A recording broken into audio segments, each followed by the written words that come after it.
will take us through the update on what are the developments. Welcome again. For now. Good afternoon. With just us to go until voting stations are scheduled to close, voting in the national and provincial elections continues to be conducted smoothly and steadily throughout South Africa. Those voters who may have been waiting for the initial rush to pass are urged to urgently make their ways to voting stations to ensure that they have an opportunity to vote before stations close at 2100 hours. As noted earlier, no voters who are in the queue at that time, 2100 hours, will be turned away, and voting will continue at those stations until everyone in the queue by 2100 hours has been served. The Electoral Commission remains highly satisfied and encouraged with voting progress throughout the day and throughout the country. Having said that, there are, however, some setbacks, including those caused by ongoing community unrest in isolated areas which have affected electoral operations. Despite the best efforts of the security agencies, government representatives, and the Electoral Commission, 5 voting stations had still not opened when this briefing commenced. There's 1 station in Buffalo City and 1 in Tabankulu in the Eastern Cape Province. And there's 3 voting stations, as we had reported in the morning, in the Nkosi Langalibalele municipality in KZN, and 1 in Uthugela Escort in the province of KwaZulu-Natal. Efforts to resolve this and provide voters in these areas with an opportunity to exercise their democratic right to vote are continuing and will continue for as long as is necessary. 4 voting stations in VUWANI, Limpopo, which had earlier opened, were also forced to close for a period during the course of the day due to unrest and safety concerns. In this area, we have been able to reopen all those 4 stations. The Electoral Commission is saddened by the lack of respect for democracy and the rights of others in these limited areas, and once again calls on those communities to put the national interest of the country above the narrow community interest, at least for a day. Reports have also been received of temporary shortages of ballot papers at some voting stations where distribution plans were not fully implemented and executed. A factor which exacerbated this has been the ability of voters to cast a vote at the station at which they are not registered in the province. In most cases, shortages have been rapidly resolved by the redistribution of ballots from reserve stock, and voting has resumed. The Electoral Commission calls on all registered voters who have not yet voted to use the final 4 hours of voting to make their voice heard and to make this the most successful, peaceful, and inclusive elections yet in the history of our country. Thank you, Kate. Thank you very much, Masego. I'm going to open the floor for questions. I've got colleagues on the floor with microphones. I've got a question at the back, another 2 in the middle. Let's proceed. Introduce yourself and then pose the question. Hi, my name is Velim Tiana from SABC. I just voted in a few minutes ago, and I was easily able to remove the marking on my thumb. And I want to know that beside the marking on the thumb, is the zip-zap machine able to detect if a person has already voted, if they pitch up to vote in a different stations? And perhaps you can give us all other safety features that the people should hope that if you are able to remove the mark on your thumb, at least those safety features will ensure that you are not able to vote in multiple times. Okay.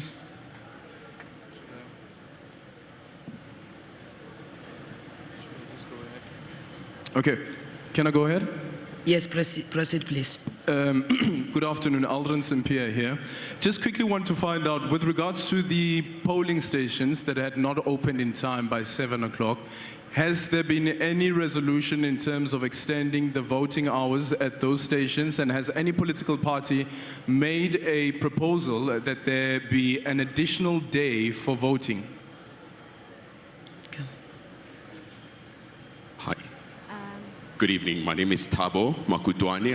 I'm from Rainbow FM. What I'd like to know is, I know it might be a bit early to make a call on this one, but have you seen any improvement on voter education and awareness? How would you compare to the previous IEC campaigns? Thank you. Thank you. Hi, VUWANI from KFM. With regards to the two elderly, We're missing your sound unless if someone gives you a better microphone. I think this is, can you hear me now? No, we can't hear you. It is on. Nompumelelo Ngubeni from KFM. With regards to the two elderly ladies that passed in the Val and in Tshwane, what is the IEC's course of action regarding those two incidents? Hi, I'm Claudine Melevich from Business Day. I just wanted to find out, do you at this moment have any indication as to where voter turnout is? At the moment, of course. Thank you. Okay. Can I take these last two questions before? I've got two and the last two here in front, and then let's allow the panel to respond, okay? Greetings, my name is Vusingosi from Voice of Hope FM in Mpumalanga. There has been a video that is circulating in social media of one of the IEC officials in Mpumalanga, in Emelo especially. She was discovered selling ballot papers without party agents present. And what we would love to find out is, what is the IEC going to be doing with regards to that IEC official? Thank you. Okay.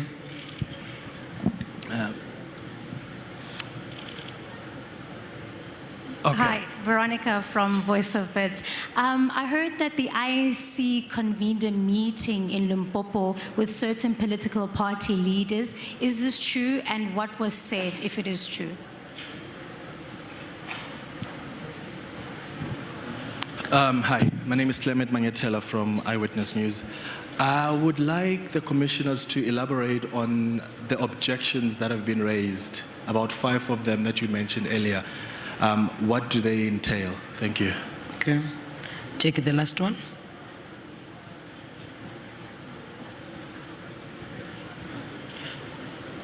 Hilda Esser from Netwerk 24.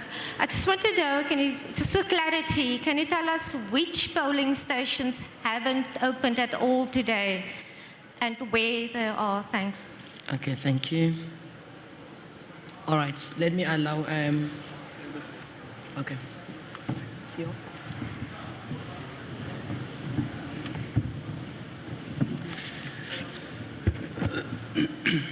Thank you very much.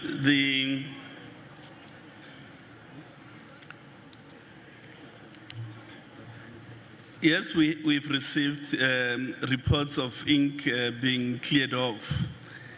And we've also received reports of ink not clearing off as well. So it is not a universal truth that in all instances the ink rubs off. It's a partial reality, it's not a complete reality.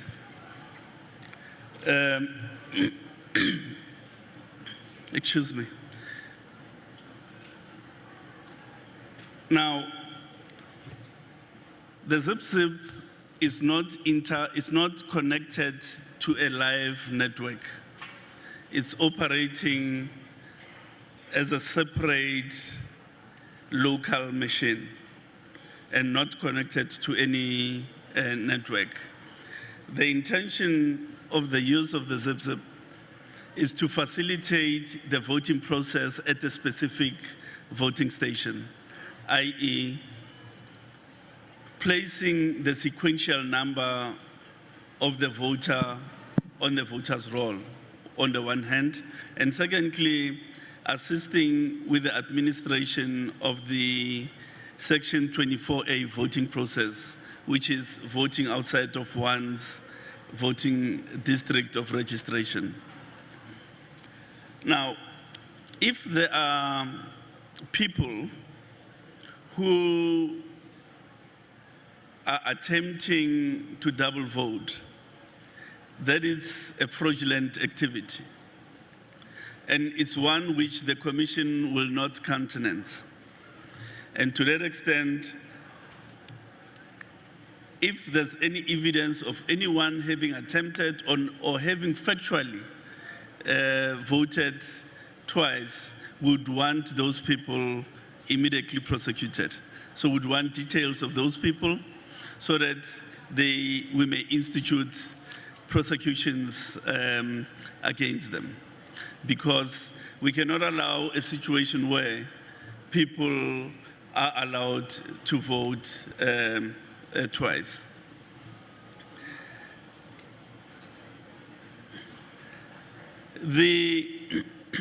What is also clear is that for the future, we will, together with political parties, have to reconsider how we apply Section 24A voting procedure, because it undermines the ability for planning, because we provision a voting station in accordance with the numbers of people registered. Yet, there remains the possibility that more than the people who are registered at the station may in fact come and vote on the day. And it throws out your logistical distribution into disarray. Thanks.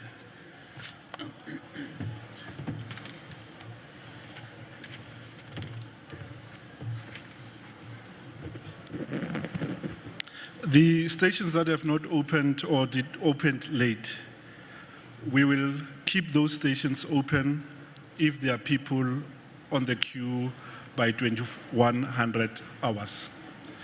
In certain stations that were opened and closed intermittently during the day, the Commission had discussions with political parties.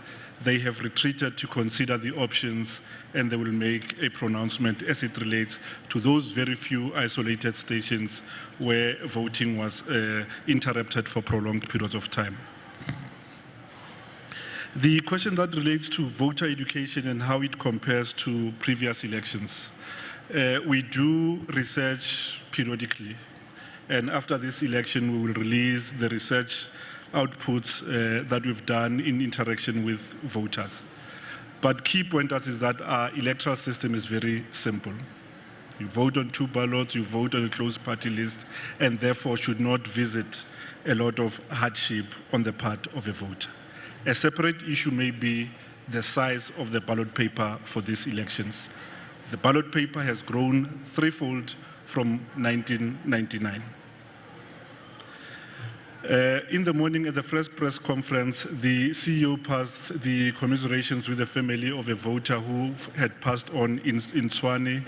We have not heard of an incident in Vanderbijl Park, and if it is so, we also pass our sincere condolences to her loved ones. The situation in Emelo has been dealt with in many press briefings.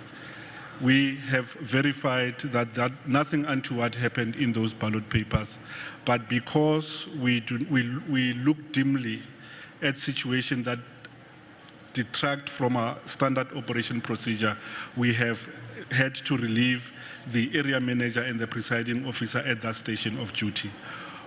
Over and above that, the Commission has quarantined the ballots that were in those ballot boxes, and they will be considered after the counting of the ballots at that station. The meeting in Limpopo with political parties. The Commission meets on a regular basis with political parties. Unless there are further details, it will be very difficult to see if there was any specific meeting. But we meet on periodical, we meet with political parties. The 5 objections. The objections are in terms of the law within the remit of the scope of the commission, meaning the 5 members of the commission. They are seized with this, and in terms of the law, they must resolve all objections before the result of these elections are released. The details of polling stations that did not open, we will provide that in an updated statement. I notice now that we've only included the numbers and not the specific voting station. We'll update and distribute those. Kate.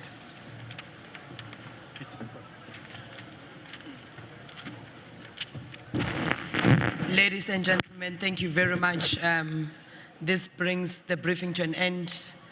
Most of the issues have been dealt with. Do I see questions? Oh, all right. May I also request my colleagues just to please circulate the press statement, just to make sure that some of the details that have been covered have been asked. That's done. Okay, beautiful.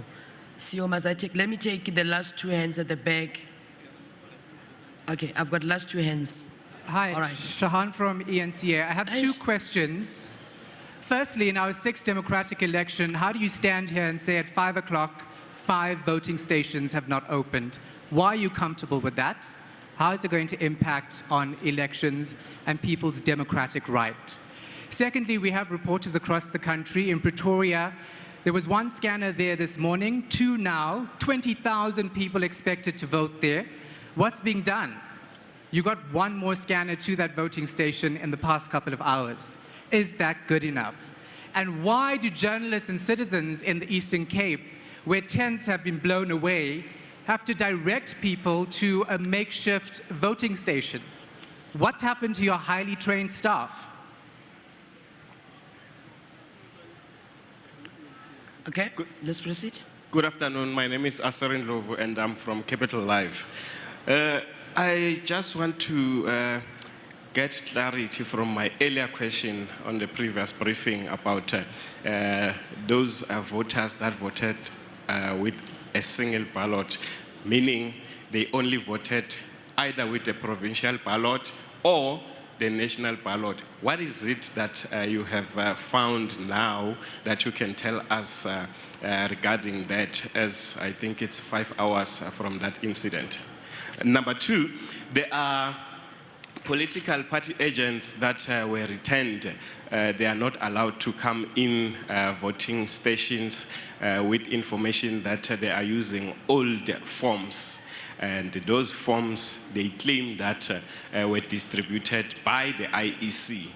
Can you just clarify on that one, if you know about that incident, and if indeed those forms, you've seen them are old forms, and who distributed those old forms, or have you distributed correct new forms to all parties, same forms?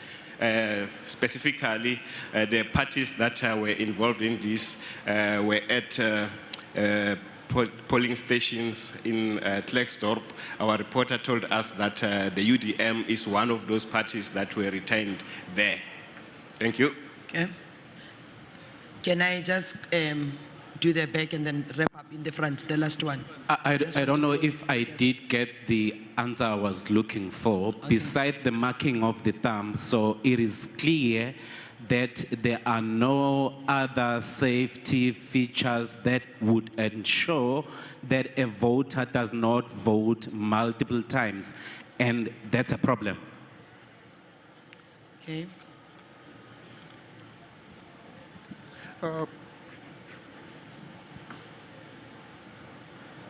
Hello? Yes, it's actually a follow-up question to the one that I asked with regards to the incident that happened in MLO. You are saying that you have replaced the area manager and also the presiding officer in that polling station. Whom have you replaced them with? And did they receive the kind of training they received prior to the beginning of the elections? Then the second question is, how do the IEC plan to deal with the provision of ballot papers? I understand that you're saying that it's a once in a while incident that has happened.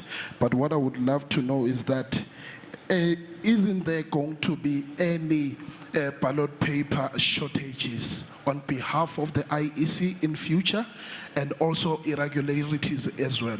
Should the communities start to panic or worry with regards to failure to do these things as the independent electoral commission? Thank you. All right. Okay. I've got the last question there.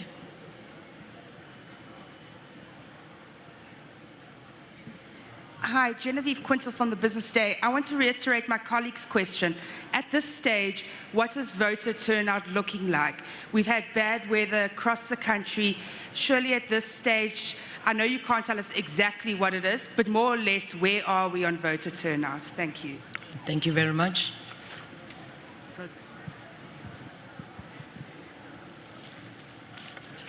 Okay, Kate, can you hear me? I can hear you. Okay. My question is actually one that wasn't answered. The question was very clear. What is the rule in place to stop people from voting twice? Not trying to threaten people from voting twice, as your panel member did. Secondly, what are the kinds of problems in those polling stations that have not opened? We know where they are, you've told us. But what exactly is wrong that you couldn't provide some sort of solution in the hours and hours that you've had? Thirdly, we are being swamped by people from the Cape Town City Bowl and from the Zululand areas who claim in Cape Town that they have completely run out of ballots in the city itself, which is very close to the IEC areas. So I don't know why that problem even exists. And secondly, in Zululand, I'm told that some of the polling stations were not open by 3 p.m. What is the extent of the problem, and how is it possible that something like that can happen? Right, thank you very much. Let me allow IEC panel to take to respond.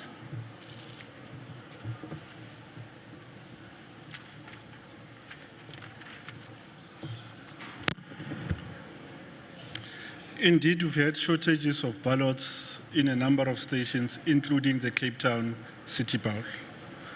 There, the shortages were occasioned by staff members distributing less ballots than the station was entitled to. We have issued instructions once more for all those ballots to be provided to those stations in instances where there were reported shortages. There will not be any shortage of voting material, including ballot papers. In all our communication, we've indicated that we've printed around 62 million ballot papers, 32 for the national ballot, 32 for the provincial ballot, which is more than the number of voters. The accounting for those ballot papers will happen at each voting station on 2 occasions. In the morning when you open, a presiding officer accounts for the ballots that they have in hand. When they close the station and count, they also account for all the ballot papers that they've issued, the ones that they've cancelled, and the ones that are unused. So that happens in the presence of political party agents at the voting station. Voter turnout, we are in the realm of anecdotes. Would rather prefer to communicate definitively on the basis of counted valid votes. Replacement of staff, indeed the staff that we've used to replace those that we've removed have been trained because we have a factor of buffer of staff in each of the voting stations. In the Eastern Cape, Nelson Mandela Bay, we have had to relocate 15 temporary voting stations that are operated out of tents owing to inclement weather and windy conditions. This was discussed with political parties at the local level, and the Commission has authorized the relocation of those voting stations. Slide number 1.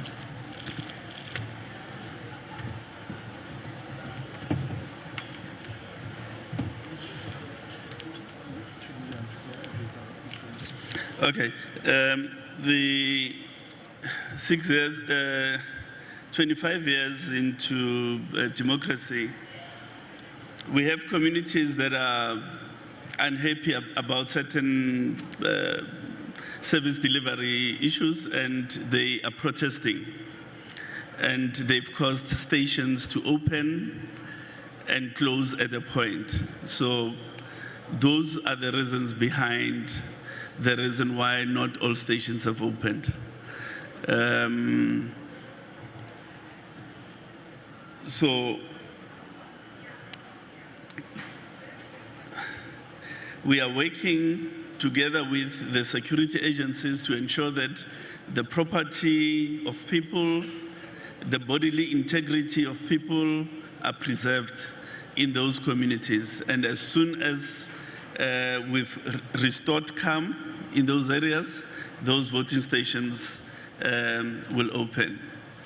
Now, there is no voting station that has more than 20,000 voters registered. The voting station with the highest number of people registered in the country is Joburg Park in Johannesburg, and it has 15,000. And the process there is proceeding well. The issue of the whether people can vote twice or not has to be evaluated against other measures that are inbuilt in the process, such as the use of the voters' roll and crossing off people's names and so on. And indeed, where people have been able, as it is claimed, that they've been able to remove the ink, that was an important safeguard in the process, especially in relation to the Section 24A procedure.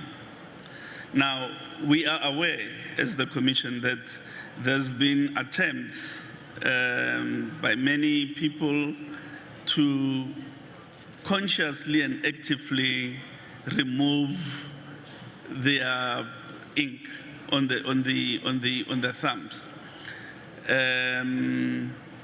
with a view to some malfeasance. So hence the answer that I put was that attempts such as those are attempts to commit fraud. And I want to reiterate a point that I made earlier, that should any one of us be minded to a commission of such an act, it's an offense, and one which the Commission cannot countenance. So we want to call upon South Africans to desist from that attempt, because we do not wish this to be about prosecutions and so on. This should really be about celebrating our electoral democracy and giving people maximum opportunity to cast their ballots. Thanks. Ladies and gentlemen, this brings our press briefing to an end, as we assist voters across the country to make sure that they reach the last hours up to 9 o'clock. With that, the statement is available to you. It will be sent as well electronically. Thank you very much.